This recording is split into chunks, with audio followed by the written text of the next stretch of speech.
सोनम वांगचुक के खिलाफ मिले 5 बड़े सबूत। बर्बाद हो गया आंदोलन, पीएम मोदी जो चाहते थे वो हो गया। सबसे बड़ा खुलासा सोनम वांगचुक की सेहत को लेकर हुआ है, जिसे सुनकर अगर आप सोनम समर्थन हैं तो भी दंग रह जाएंगे। जिन वांगचुक को देश का एक बड़ा वर्ग 3 इडियट्स का महान रेंचो समझकर पूज रहा था, उनका असली चेहरा अब सामने आ गया है।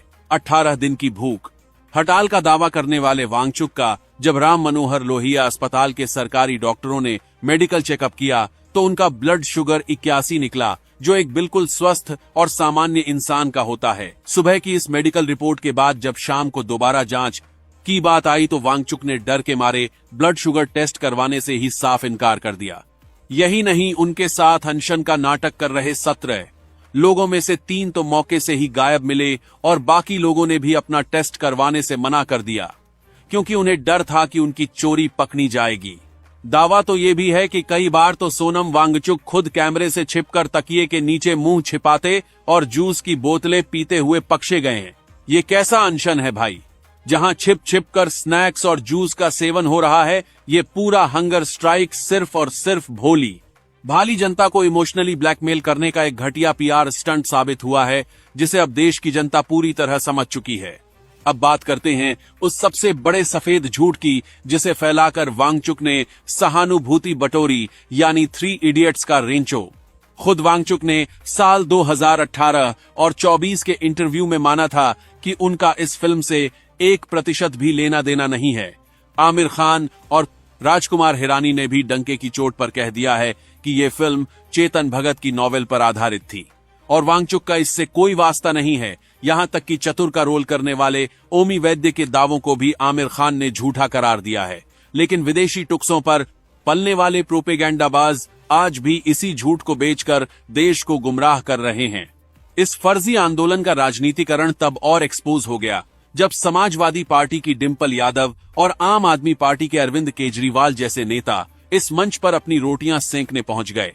केजरीवाल ने आते ही अपने पुराने 2011 के अन्ना आंदोलन की याद दिलाते हुए सीधे सीधे मोदी सरकार गिराने की धमकी दे डाली और डिंपल यादव यूपी चुनाव में बीजेपी को उखाड़ फेंकने का एजेंडा लेकर आ गईं। जरा ध्यान से देखिए कि इस मंच पर आकर कौन लोग हाजिरी लगा रहे हैं।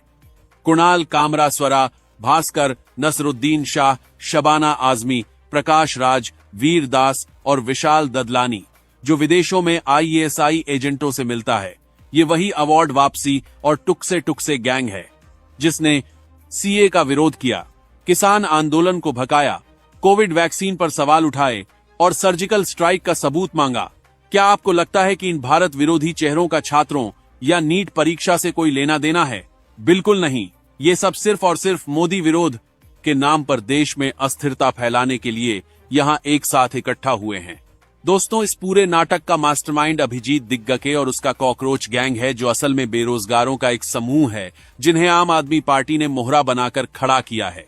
पार्टी बनाने से एक हफ्ते पहले ये लोग नौकरी ढूंढ रहे थे और अचानक सुप्रीम कोर्ट के बयान के बाद रातों रात इन्होंने CJP बना ली। केजरीवाल ने पंजाब में अपनी जमीन खिसकती देख इन बेरोजगारों को भगाकर एक नया आंदोलन खड़ा करने का दांव चला है। अभिजीत दिग्गके ने शुरुआत में कहा था कि किसी राजनेता को मंच पर नहीं आने देंगे, लेकिन आज वही फ्लॉप आंदोलन को बचाने के लिए हर राजनेता के आगे पीछे दुम हिलाता नजर आ रहा है। यह तथाकथित छात्र आंदोलन नीट के मुद्दे से भटककर पूरी तरह से एक देश विरोधी और राम विरोधी अखाड़ा बन चुका है, जहां मुस्लिम गीत गाए जा रहे हैं और वामपंथी एजेंडा थोपा जा रहा है। अगर इन्हें छात्रों की फिक्र होती तो ये सिर्फ शिक्षा मंत्री के इस्तीफे है की बात करते ना कि धर्म के खिलाफ जहर उगलते।